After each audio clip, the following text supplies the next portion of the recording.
पुण्यात पुढच्या बातमीकडे दुर्गा मंदिर परिसरात एक नवजात अर्भक मृतावस्थेत आढळलाय। भंडाऱ्याच्या राजापूर नाका डोंगरी मार्गावरील ही घटना आहे। अर्भक मृतावस्थेत आढळल्यानं परिसरात खळबळ माजली। घटनेची माहिती मिळताच पोलिसांनी घटनास्थळी धाव घेतली। आमच्या गावचे यदुनाथ परबते आणि हेमंत दिलाराम घोनाडे हे दोघेही रोज सकाळी मंदिराची साफसफाई आणि धुडपुसणं करण्यासाठी येतात। ते जेव्हा आले त्यांना इथे एक अभ्रक दिसला।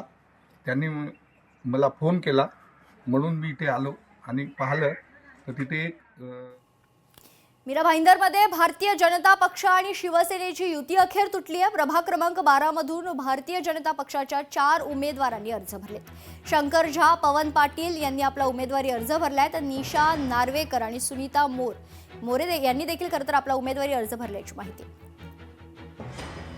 या क्षणाची महत्त्वाची बातमी, मीरा भाईंदरमध्ये अखेर भारतीय जनता पक्ष आणि शिवसेनेची युती तुटली। गेल्या अनेक दिवसांपासून जागा वाटपावरून संघर्ष मीरा भाईंदरमध्ये पाहायला मिळत होता आणि त्यानंतर आता प्रभाग क्रमांक 12 मधून भारतीय जनता पक्षाच्या 4 उमेदवारांनी आपले उमेदवारी अर्ज भरलेत। यात शंकर झा, पवन पाटील, निशा नार्वेकर आणि सुनीता मोरे यांनी देखील आपला उमेदवारी अर्ज भरल्याची माहिती।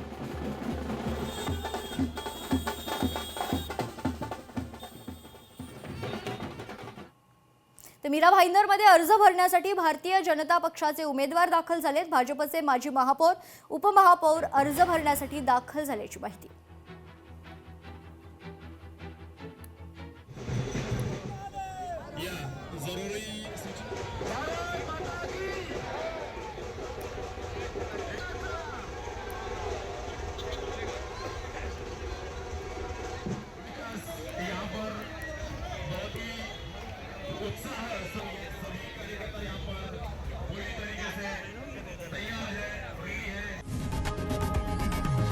लोकशाही मराठी ऐका, पहा, जागरूक रहा।